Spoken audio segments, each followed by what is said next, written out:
So to sort of celebrate the new 35th anniversary Ghostbusters Blu-ray, let's look at some more Ghostbusters movie variants. Yes, I somehow have more.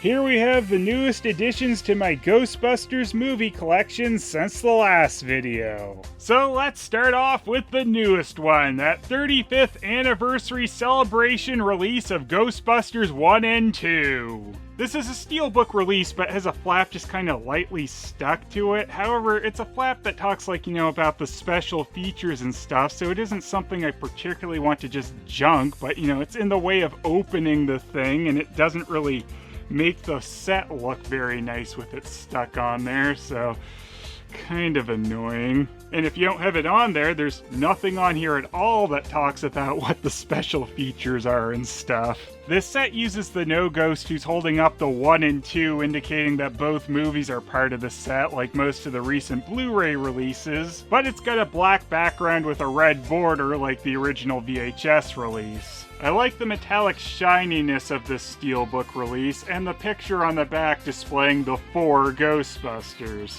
Inside the set are the regular Blu-ray releases of Ghostbusters 1 and 2. Then we've got the 4K Blu-ray releases of Ghostbusters 1 and 2. And then there's another regular Blu-ray disc just dedicated to the special features. The new special features are, of course, one of the main selling points of this set. We've got some newly unearthed deleted scenes, including the long-requested Fort Detmering scene, which is really cool to see. The exhibitor reel is really interesting to see, as that has Bill Murray and Dan Aykroyd trying to pitch the movie. I mean, we made a lot of cheap movies for you guys. It made a lot of money, but now we kind of spend a little more than we're supposed to. And it also features a rough cut of some scenes from Ghostbusters, a lot of it unscored, so that's pretty different.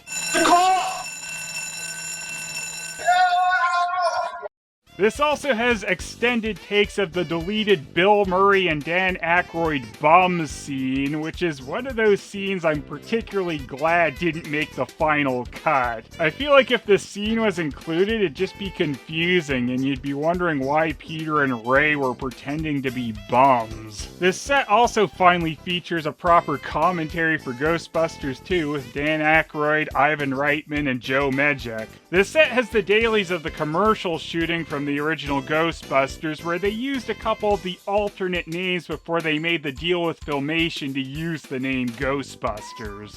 Ghost Stoppers! Just blasters? Blasters. Ghost Blasters! There's another new deleted scene on here, which is kind of incomplete though, of possessed Louis Tully running into a street gang. Also, a possibly sentient Ecto-1 stops a police officer from giving it a ticket by burning it up. So we're slowly getting all these long-lost deleted Ghostbusters scenes, though we're still missing anything with Eugene Levy playing Sherman Tully from Ghostbusters 2. Another couple nice bonuses on here are the electronic press kit videos from Ghostbusters 1 and 2, and the cast of Ghostbusters 2 appearing on Oprah.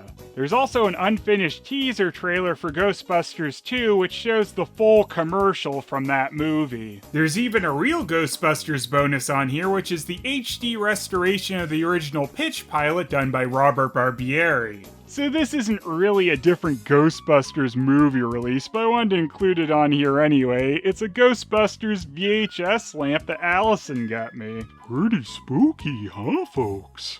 And guess what else made it to Video 8? That's right, I now have both Ghostbusters movies on this ridiculously silly format. Well, silly as a home video format anyway. It was a rather nice camcorder format for a bit. And here's what the actual cassette looks like, with the giant label covering up most of the window to the video reel. And here's one of the most different Ghostbusters releases I've ever got. Oh, I guess I should actually show you the difference, huh? Yes, that's right, there really is a difference here. One of them has a sticker top label and the other one has a printed on one. I didn't know this variation was a thing, but my sister picked me up this copy of Ghostbusters at a thrift store and then I noticed it was actually slightly different. I don't really know why this variation is a thing, but there you go. Now here's a couple of variations which I suppose make a little bit more sense. These are the Quebec French VHS versions of Ghostbusters 1 and 2. Now the Quebec version of SOS Phantom I have here is obviously the 1999 release. It's unfortunately not in the greatest shape, but on the back you can see the French version of the Canadian PG sticker, which is DP. And here's the actual cassette, and it's got the printed on top label. My Quebec French version of Ghostbusters 2 is from the original 1989 release. So, who you gonna call SOS Phantom? This cassette of SOS Phantom 2 looks to be a former rental copy. This also has a Quebec film certificate label on it. The back of the VHS sleeve has a Velcro pad glued to it, so I'm guessing you just take the VHS sleeve up to rent the movie. The Quebec French releases are of course a bit different than the ones released in France back in the day. The covers looked like the more typical North American release, just with the French title, and the tapes were NTSC instead of CCAM. I've also noticed that in Quebec they seem to always like to stick the No Ghost logo in the middle of SOS, where in France they always stuck it in the middle of the word Phantom. Not really sure why that's a thing, but that seems to be a consistent difference between the two regions. And speaking of France, I've also got their edition of Ghostbusters 1 and 2 on Laserdisc! And I like how these ones have this, design of a golden laser disc coming out the side of it here. The discs themselves, though, are not gold, so total ripoff. They do, though, at least have a fancy Laserdisc logo sleeve, so that's something, right? The cover of the SOS Phantom Laserdisc is the typical slightly modified Ghostbuster movie poster with the flipped No Ghost logo in behind them. And we got the Gaumont, Columbia, and RCA video logos in the corner. My favorite thing about this particular Laserdisc, though, is the back cover. This really makes the movie look like it's the tale of Egon, a man torn between his love of Janine and his love of Cheez-Its. And I guess SOS Phantom is about as good as Indiana Jones and Gremlins. This is going to make E.T.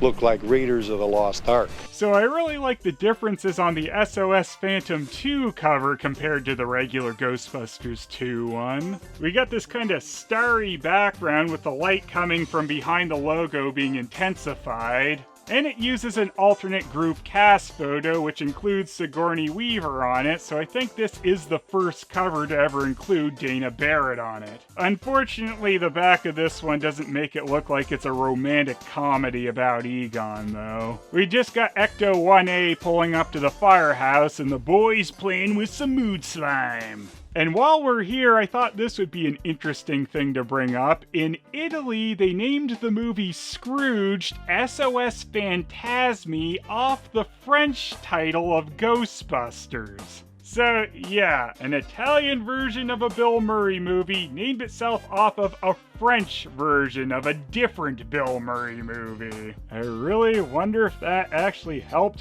sell Scrooge to anyone in Italy? And speaking of Italy, here's the Italian VHS of Ghostbusters, aka Acciappa Phantasmi, or something like that.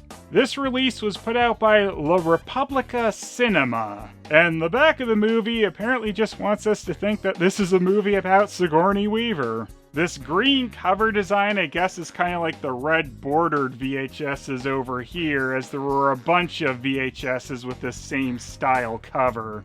And since JB Hi-Fi now has put out Ghostbusters 2 in its Blu-ray Rewind collection, I also picked that up.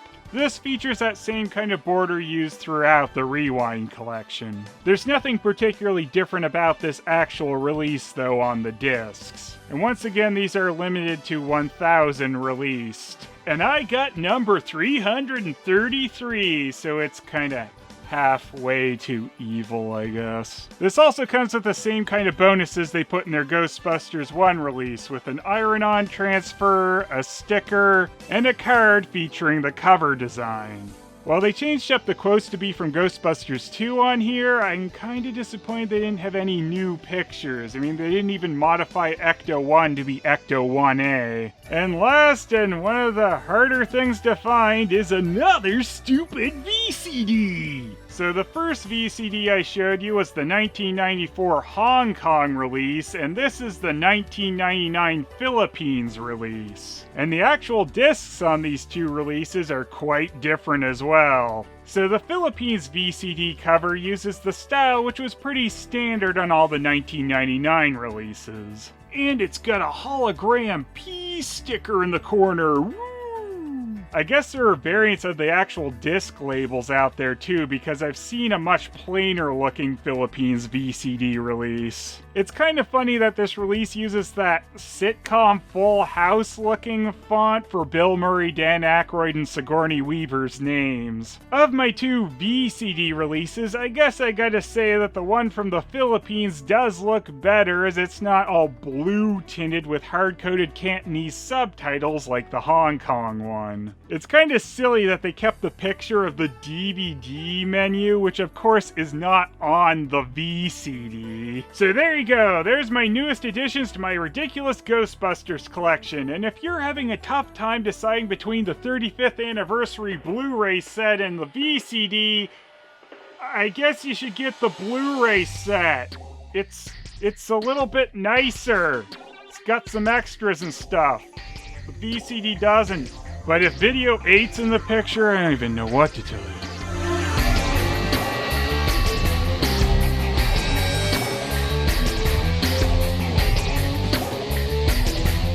Hey, you ripped me off! No, I'm Phantasme, you're Phantom, get out of here!